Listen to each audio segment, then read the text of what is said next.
Hi, everybody. I'm really glad you're here for the September version of Literature Out Loud. It's sponsored by Pitkin County Library and brought to you through the good graces of Thunder River Theater Company. And we're featuring the work of a great author named Molly Giles, who, let me see, I wrote some things down over here. She has won a whole bunch of prizes over her life. She's written novels, short stories, and she's written very, very short stories. And we're going to bring some of those to you tonight. She features a lot of humor and a lot of twisted relationships, and we'll bring those to you tonight as well. We're featuring the fine voices of Meredith Daniel, who you love. Look, there she is. And Hello. myself, who you tolerate. And we're here with the talented talent of Sean Jeffries, who we really couldn't do without. So we've got Molly Giles, and we're going to kick it off with something called Pie Dance. Then I'll come in with one called Married to the Mop, and then we will go on featuring a little trade-off, one reader to another, through 7 of her very, very short stories. And I hope you enjoy them as much as we do. She's really good. Meredith, would you please bring us Pie Dance? I will. I don't know what to do about my husband's new wife. She won't come in. She sits on the porch and smokes. She won't knock or ring the bell. And the only way I know that she is there at all is because the dog points in the living room. The minute I see Stray standing with one paw up and his tail straight out, I say, shh, it's Pauline. I stroke his coarse fur and lean on the broom, and we wait. We hear the creak of a board, the click of a purse, a cigarette being lit, a sad, tiny cough. At last, I give up and open the door. Pauline?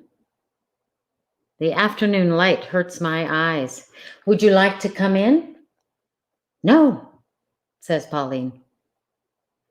Sometimes she sits on the stoop, picking at the paint, and sometimes she sits on the edge of an empty planter box. Today, she's perched on the railing.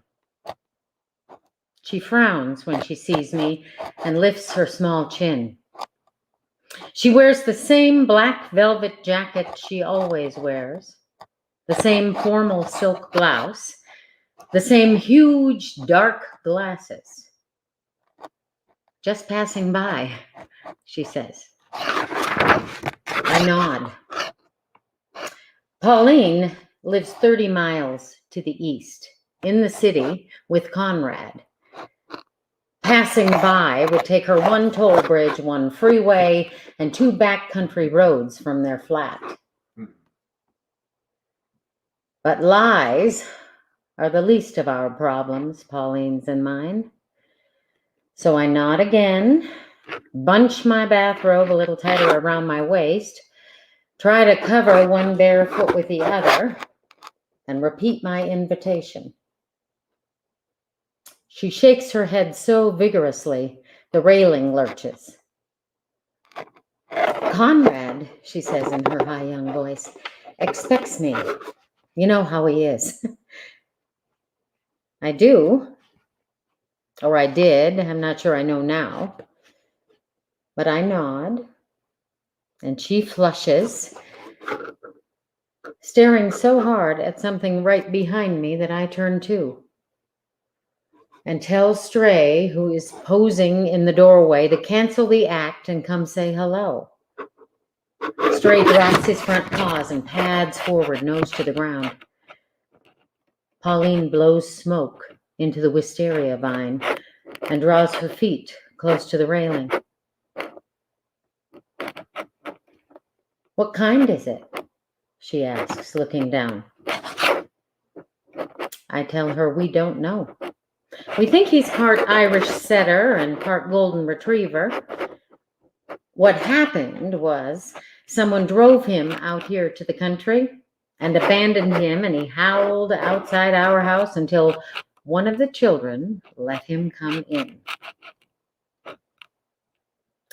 Pauline nods as if this is very interesting and says, "Oh, really?" But I stop abruptly. I know I am boring.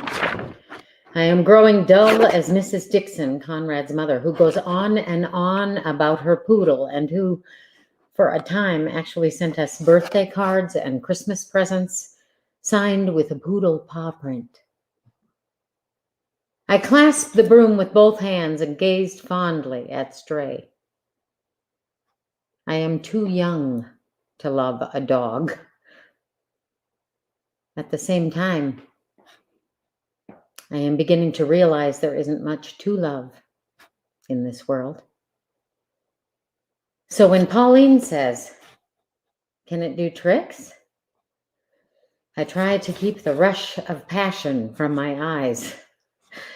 I try to keep my voice down.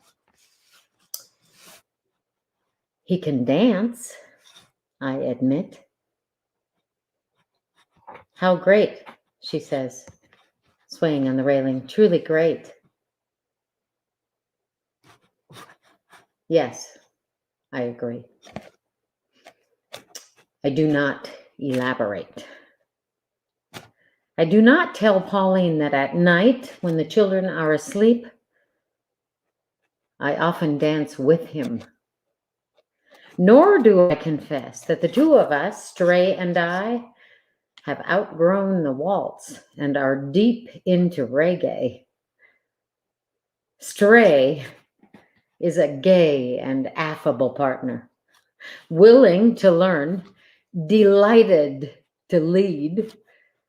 I could boast about him forever, but Pauline, I see, already looks tired. And you? I ask. How have you been?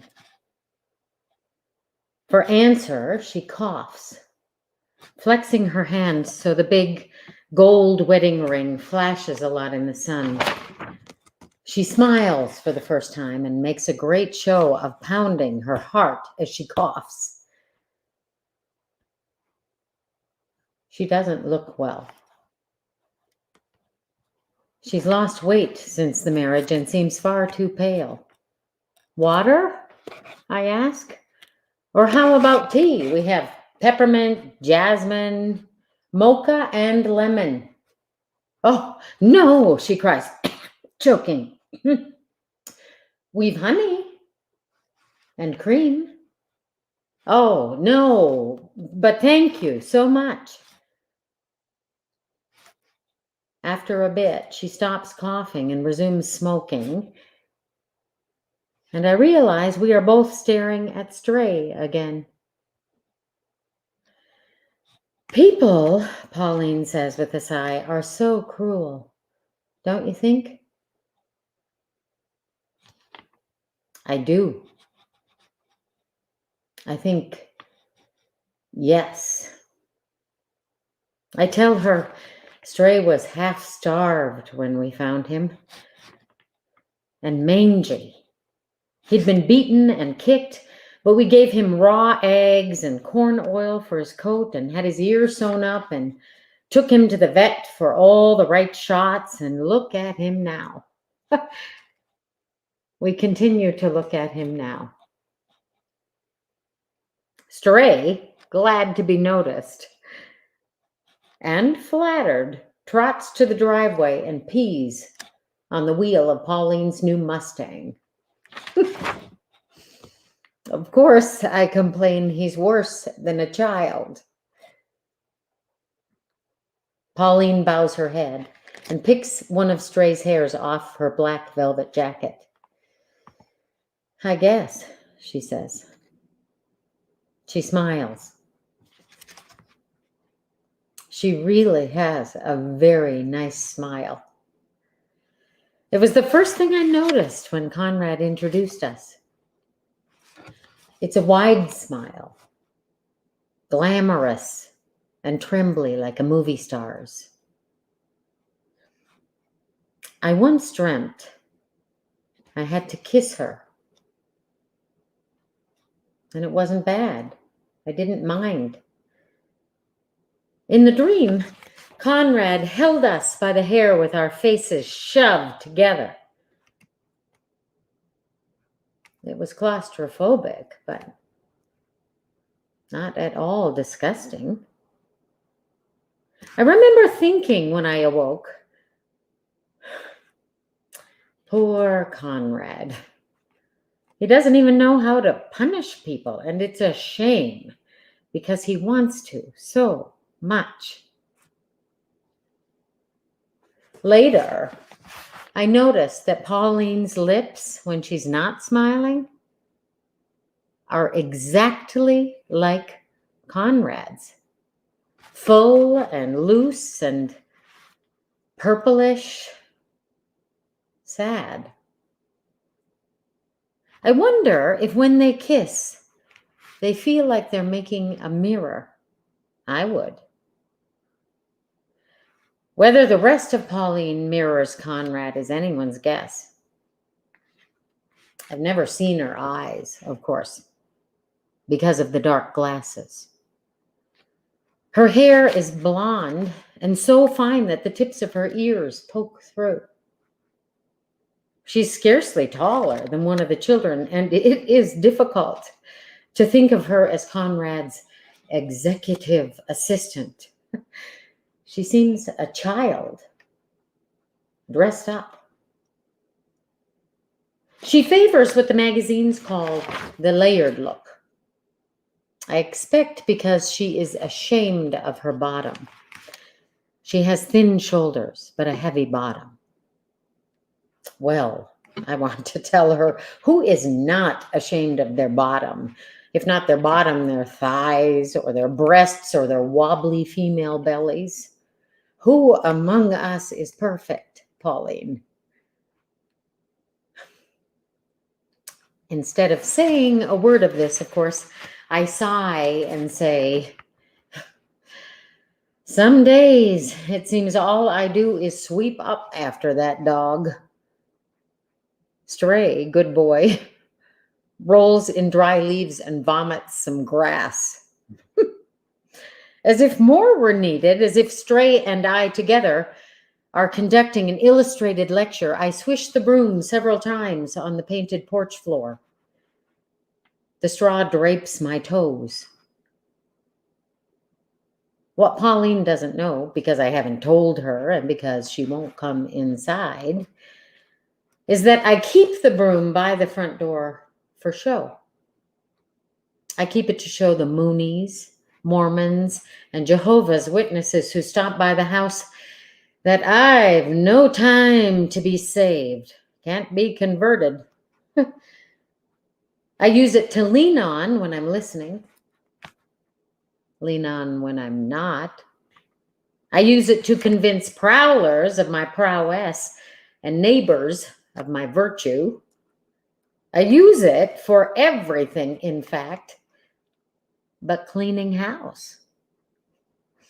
I feel no need to clean house, and certainly not with a broom.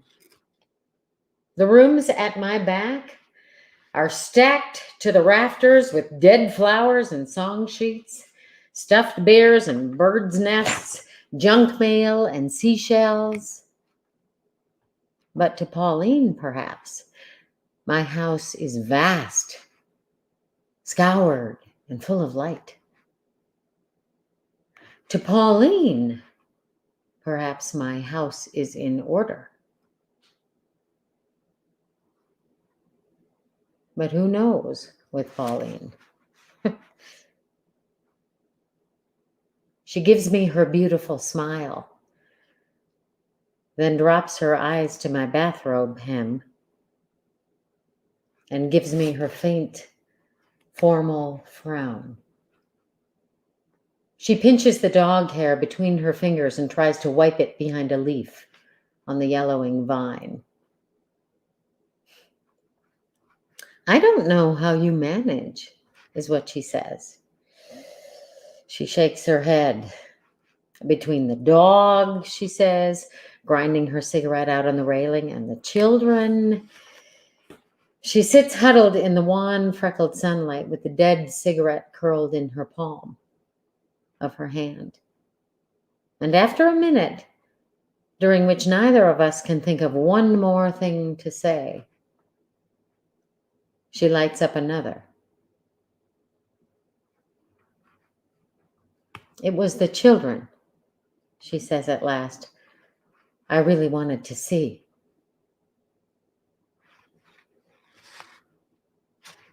They'll be sorry they missed you, I say politely. Yes, Pauline says, I'd hoped, had you but phoned, I added, just as politely, dropping my eyes and sweeping my toes. The children are not far away. They said they were going to the end of the lane to pick blackberries for pie. But what they are actually doing is showing their bare bottoms to passing cars and screaming, hooey, hooey!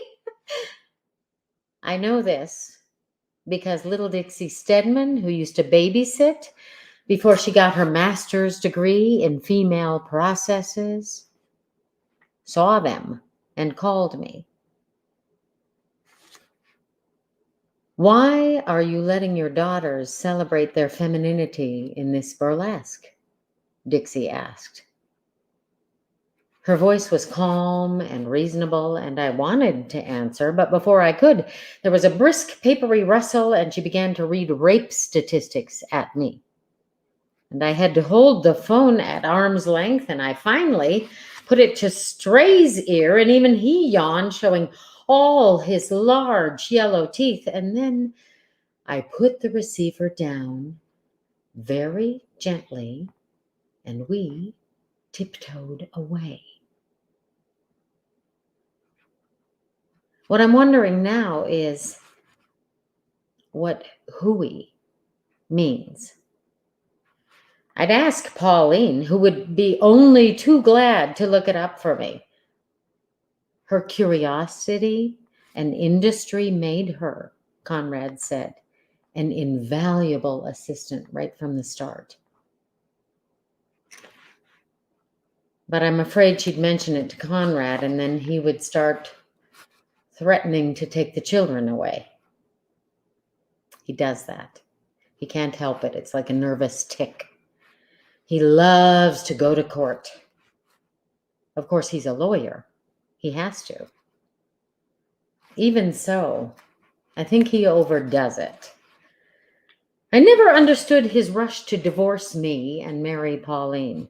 We were fine as we were. But he says that my problem is that I have no morals. And perhaps he's right. Perhaps I don't. Both my divorce and Pauline's wedding were executed in court, and I think both by Judge Benson. The marriage couldn't have been statelier than the dissolution, and if I were Pauline, only 24 and getting married for the very first time, I would have been bitter. I would have insisted on white lace, or beige anyway, and candles and lots of fresh flowers, but Pauline is not one to complain. Perhaps she feels lucky to be married at all. Perhaps she feels lucky to be married to Conrad. Her shoulders always droop a little when she's with him, I've noticed. And she listens to him with her chin tucked in and her wrists poised, as if she were waiting to take dictation. Maybe she adores him. But if she does, she must learn not to take him too seriously or treat him as if he matters. He hates that. He can't deal with that at all. I should tell her this. But there are some things she'll have to find out for herself. All I tell her is that the girls are gone, up the lane, picking berries. How wonderful, she says. Berries. Blackberries, I tell her. They grow wild here. They grow all over. In the city, she says, making an effort, a dinky little carton costs 89 cents. She smiles. Say you need 3 cartons to make 1 pie. She asks me, how much would that cost? I blink, one hand on my bathrobe collar. $2.67. Her smile deepens. Dimples. $2.67 plus tax when you can buy a whole frozen pie for $1.56, giving you a savings of $1.11 at least. They don't call them convenience foods, Pauline says, for nothing.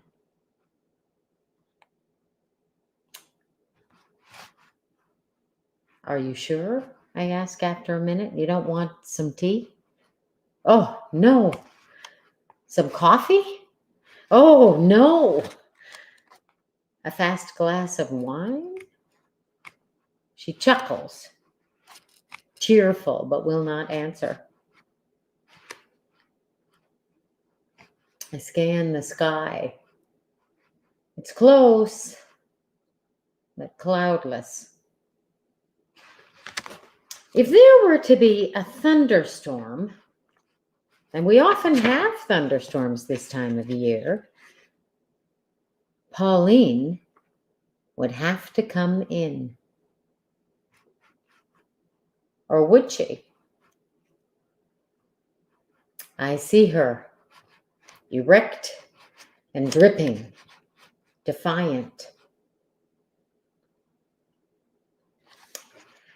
Mrs. Dixon, I offer, had a wonderful recipe for Mrs. Dixon? For a second, I almost see Pauline's eyes. They are small and tired and very angry. Then she tips her head to the sun and the glasses cloud over again. Conrad's mother. Yes, she says. She lights another cigarette, shakes the match out slowly. I know. A wonderful recipe for blackberry cake.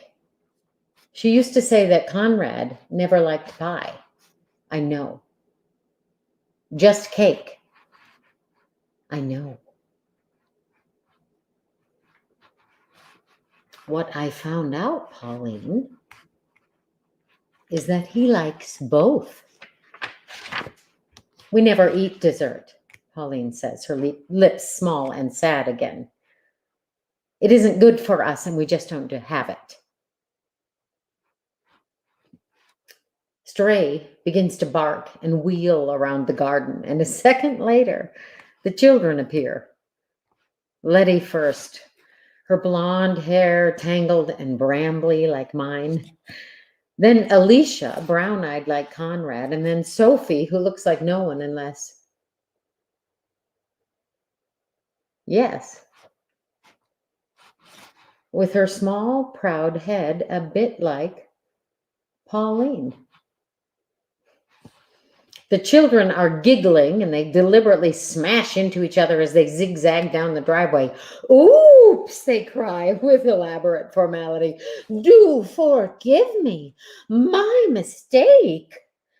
As they come closer, we see that all 3 are scratched and bloodied with berry juice. One holds a mason jar half full, and one has a leaky colander, and one boasts a ruined pocket. Pauline closes her eyes tightly behind her dark glasses and holds out her arms. The girls, giggling, jostle toward her.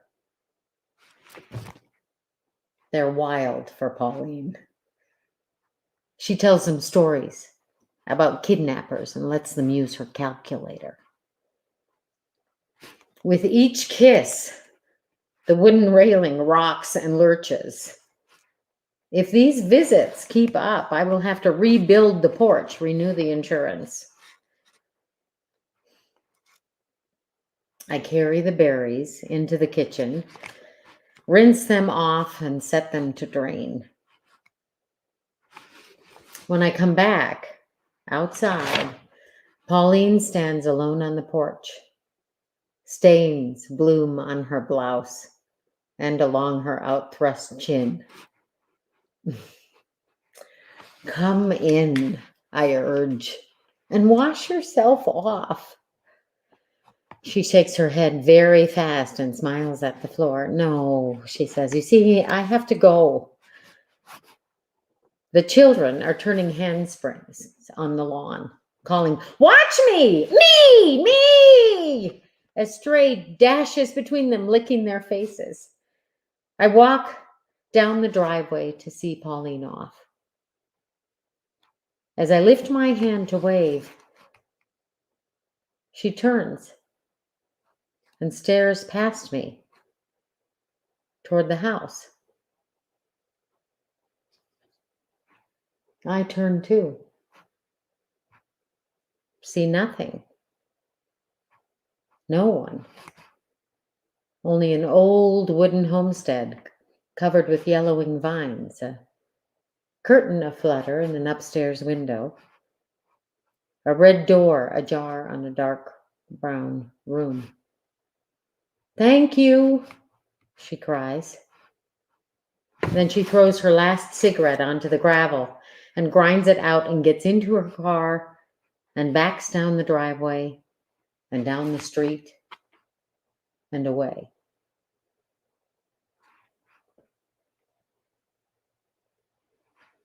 Once she turns the corner, I drop my hand and bite my knuckles hard. Then I look back at the house. Conrad steps out, a towel gripped to his waist.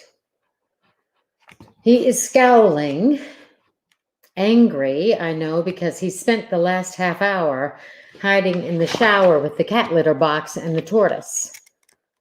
He shouts for his shoes. I find them towed out in flight, one in the bedroom, one down the hall. As he hurries to tie them, I tell him, a strange thing has happened. It seems I've grown morals. What? Conrad snaps. He combs his hair with his fingers when he can't find my brush. Us, I say. You. Me. Pauline. It's a lot of hooey, I tell Conrad. It is.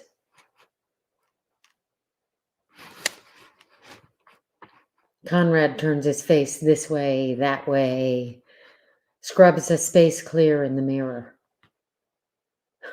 Do you know what you're saying? He says to the mirror. I think.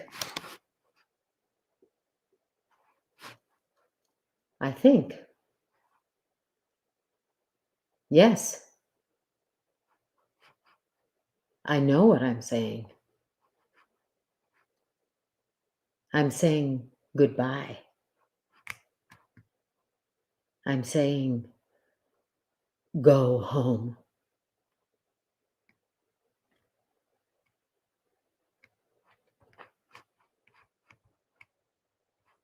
And when he has gone, and the girls are asleep, and the house is night still, I remember the pie. I roll out the rich dough, flute it, and fill it with berries and sugar, lemons and spice. We'll have it for breakfast, the girls and I. We'll share it with Stray. Would you like that? I ask him. Stray thumps his tail. But he's not looking at me. His head is cocked. He's listening to something else. I listen too. A faint beat comes from the radio on the kitchen counter.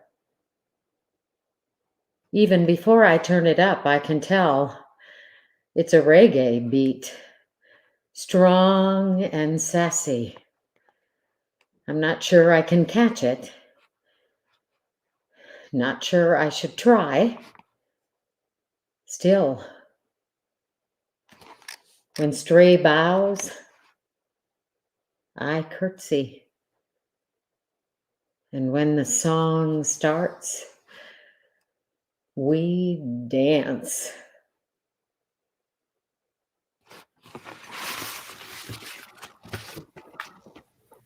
And here is Married to the Mop, also by Molly Giles. The divorce was Lori's idea, and it was a bad one. It had taken her all summer to convince Chris that they should separate, but once she did, he moved fast. He bought a red Miata, moved to a penthouse in the city, and started dating an exquisite Chinese woman 15 years his junior. This left Lori free to marry Stuart. But Stuart, who had begged her to marry him, now cooled. In an email, he told Lori she deserved a better man than he could ever be, and asked her not to call him any more. Lori found herself alone in the suburbs with two confused teenage sons, a cancer-riddled dog, a pregnant cat, a 10-year-old Subaru, a falling down house, and nothing in the bank. She had lost 20 pounds, looked worse than she ever had, was drinking too much, and cried audibly in public. Christmas was coming. She would have to get a job. Lori had once worked at a riding stables out in the country, but at Chris's urging, she had quit after her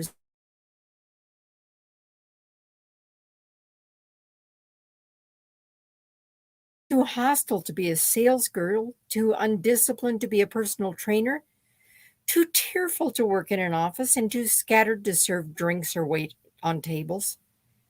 She could scarcely remember to pick her own sons up from swim practice, and one week, to her embarrassment, a neighbor had to bring her youngest boy home because she was sitting in the bathtub with a bottle of red wine, weeping as she tried to figure out how she was going to cover the bad check she had just written to the veterinarian for the dog's first chemo treatment.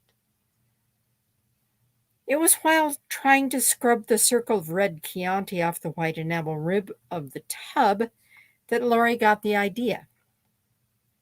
She could clean houses. She would not have to dress. No one would care about her swollen eyes and stringy hair.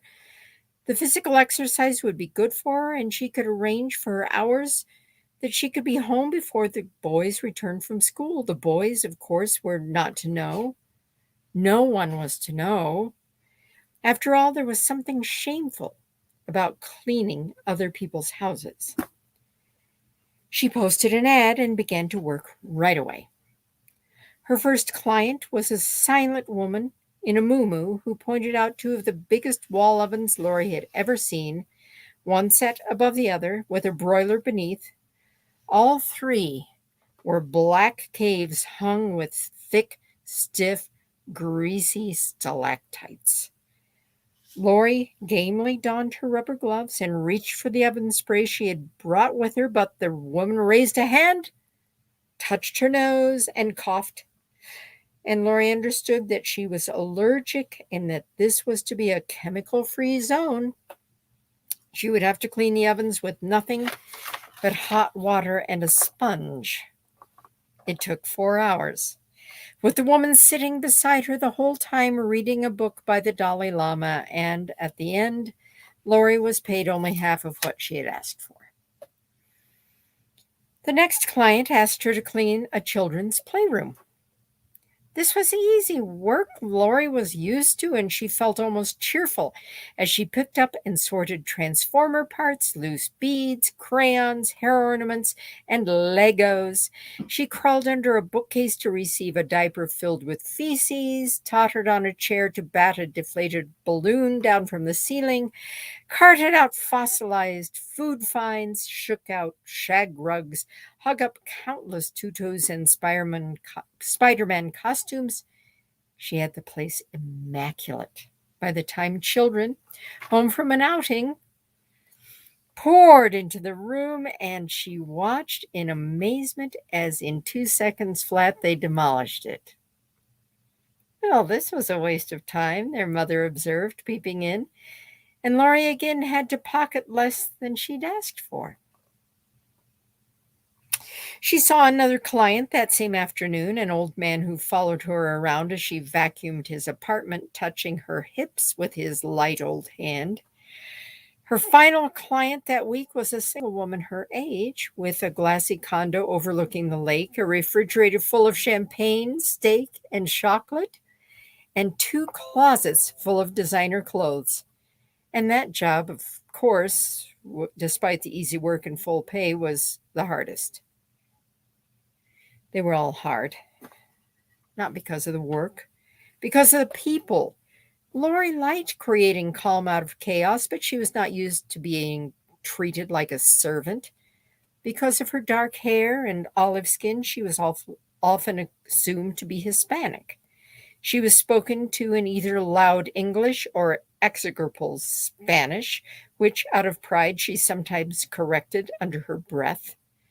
She had, after all, lived outside Madrid studying equine management for 2 years before her marriage. She had led horse tours through the Pyrenees. She was careful to keep her head down when she spoke and not to spit in annoyance when she was asked to enter and leave through the back door, to park her car to one side, to take off her shoes, to wear a cap and apron, to use the guest latrine. Word got around about her excellent work, and her clientele grew. Soon she had 1 or 2 jobs every day. Her hands were ruined, but she had never been vain about her hands, and she was able to pay for the vet and to buy her sons the racing bikes they wanted for Christmas. She even made a friend, a carefree young Guatemalan gardener named Ephraim, who worked some of the same house as she did and who made her laugh as she joined him for lunch in the front seat of his truck, though they were both careful not to laugh when the owners approached to knock on the glass and ask them to get back to work. It was Ephraim who gave her the idea. He wasn't stealing exactly, he explained, just taking a plant here, a sapling there, a few cuttings, some extra tools, a bag of grass seed that would not be missed. He was planning, he told her, to go into business with his brothers soon. They were going to open their own nursery. He never told her, wide-eyed, lying, took from the clients he liked, only from those he did not like. Lori didn't like any of her clients, but still, like Ephraim, she knew how to start small. She took little things, a single jigsaw piece from a puzzle, an earring found on the floor. Once she pocketed a novel she'd always wanted to read, dropped a pretty tea towel into her purse.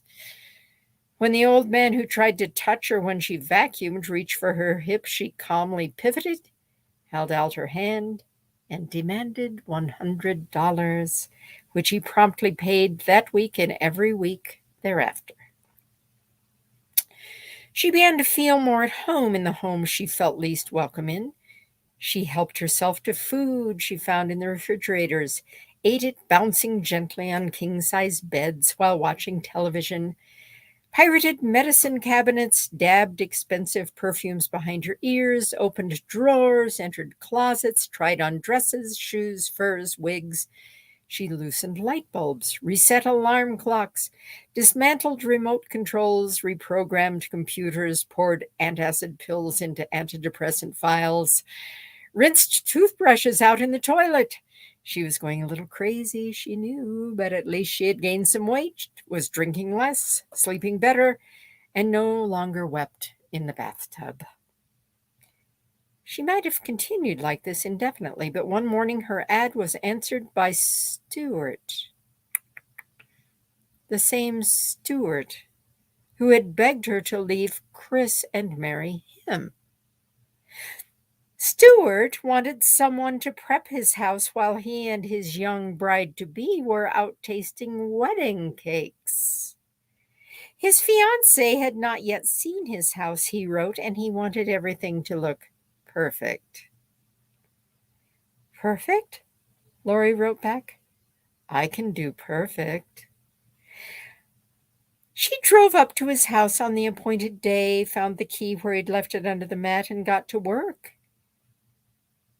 It only took a few hours to exchange his Viagra for some powerful emetics, replace the photos on his mantle with ones of naked men, make up his bed with rubber sheets, tuck a dead crab firmly and irretrievably into his heating vent, place pretty vases of poison oak on the nightstands, break the zippers on all his suit pants, tap into a child porn site on his computer, place a butchered pig's head on his coffee table, release a hive of bees into his kitchen, and hang a pair of sheer thong panties on his exercise bike. As a final touch, she folded the toilet paper into an origami heart before she left. Of course, Stuart would know who had done it. They were, after all, her panties.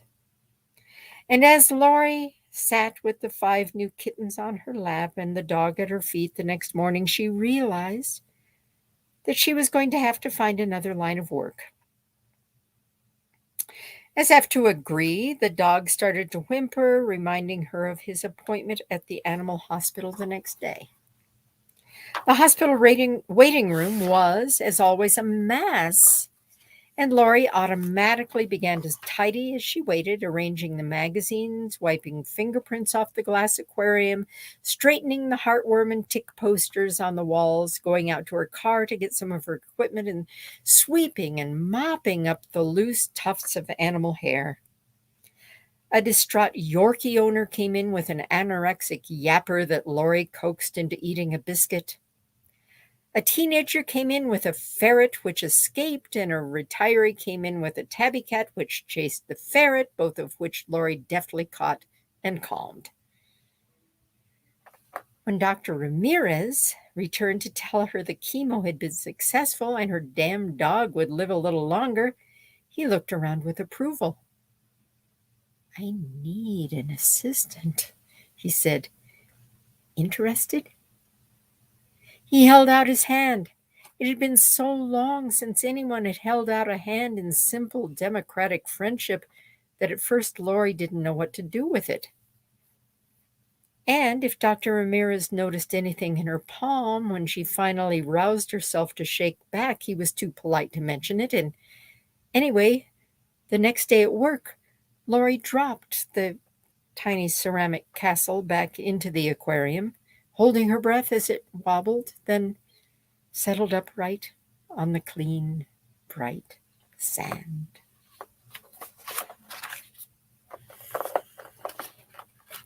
So, here we are going to have 7 cautionary tales, which Molly Giles has labeled dumped as a group. So I thought maybe it would be a nice treat for everybody if Meredith and I took turns. Meredith, could I offer you the first go at it? Very short now. Bob and Betty. It was a good divorce. They each took one of the cars and one of the labradoodles. They divided the silver, antiques, and paintings, put the house up for sale, agreed to split the proceeds, and were shaking hands goodbye when they heard a musical tinkle from the garden. Uh-oh, she remembered. My wind chimes. My wind chimes, he corrected. They hurried across the lawn and reached for the chimes at the exact same moment. When she tripped him, he slugged her. When he slugged her, she bit him. The realtor found their bodies later, chimes twined around their throats. Gina and George. They fell in love the minute they met. He left his wife, and she left her husband, and they ran off to Paris together. For 3 weeks, they left their hotel room only to eat in dim-lit restaurants, drink champagne, and take long walks in the soft spring rain. Nestled in his arms, she said, "I have never been so happy." He didn't answer. She kissed his eyelids, ran her finger along the deep crease in his forehead. "What's the matter?" she teased. "Aren't you happy too?" "I would be," he said, "if I just had someone to talk to." Dana and David. They lived on the same street, which was ideal because they were both in their 40s and they could see each other when they wanted and have their privacy when they wanted. And anyway, they were both so busy with their jobs and their friends and their children that it was good they didn't smother each other. And this went on until the afternoon her gas line exploded. And he phoned to say he'd noticed the fire trucks and ambulance outside her house as he drove home and would have stopped, but he'd had a conference call to make. And was she okay? Linda and Liam. They were in her favorite restaurant discussing the plans for their wedding. The food was hot, the wine was cold, but the service was slow. He joked about it. She did not.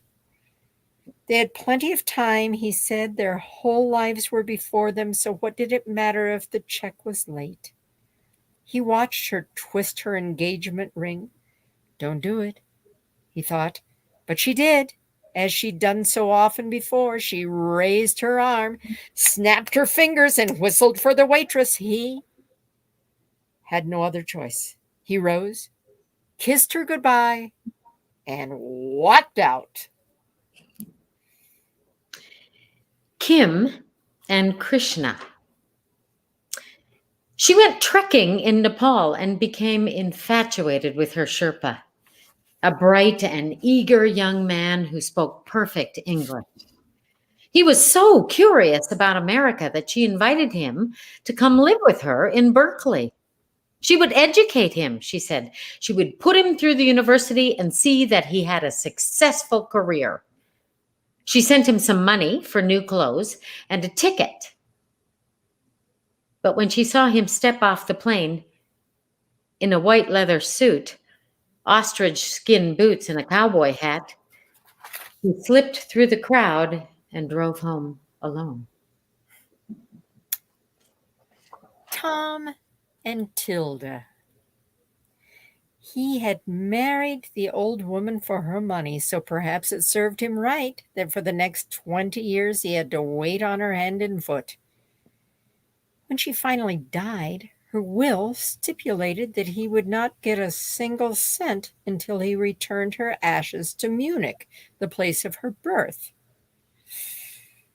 Learning it was illegal to bring human ashes into Germany, he carefully baked them into a loaf of black bread, wrapped it, packed it, and when the plane landed, he took a taxi to the riverbank and fed her to the ducks. Sean and Susan. She said, The new baby might not be his. He backed the car over her cat. She gained 60 pounds. He cried out his ex-wife's name when he came. She sold his Ted Williams baseball bat for $1 at a garage sale. He went to Bangkok for 2 weeks without her. She corrected his boss's grammar at a company dinner. He kissed her sister on the lips. She kissed his father on the lips. He drove off and left her at a truck stop. She found cocaine in his sock drawer and called the cops. They're still together. So, let this exercise in literature be a lesson to us all. Thank you, Molly Giles. I think it's very difficult to write a very, very short story, but I think she captured some fine moments there. Pretty lovely. Wasn't that lovely? Yes. Meredith, I can't thank you enough. I enjoy spending time with you and I enjoy reading with you very much. I love reading with you. So good to see you. Thank you. So good to see you. And I have to say that next month, in October, we have stories by a great author by the name of Tim Gautreaux, who is from Louisiana, and they are going to be read by Willie Mosley and by Doug Gelpy, who is a voiceover performer from Louisiana and also a piano player in the Roaring Fork Valley. So Willie, who is known by everybody as being a great talent and a Southern gentleman, and Doug Gelpy should be a great time. And that will be on, excuse me, I happen to have a calendar right here in my sumptuous office. That will be October 20th. Same time, same channel here at ThunderStream through the good graces of Thunder River Theater. Can't thank them enough. And we will look for you then. Got to thank you, Meredith. Got to thank Pecan County Library, Thunder River Theater, and as always, Sean Jeffries, who makes it all happen. And we will look for you in a month. Okay? Thank you very much, everybody. Good night. Good night.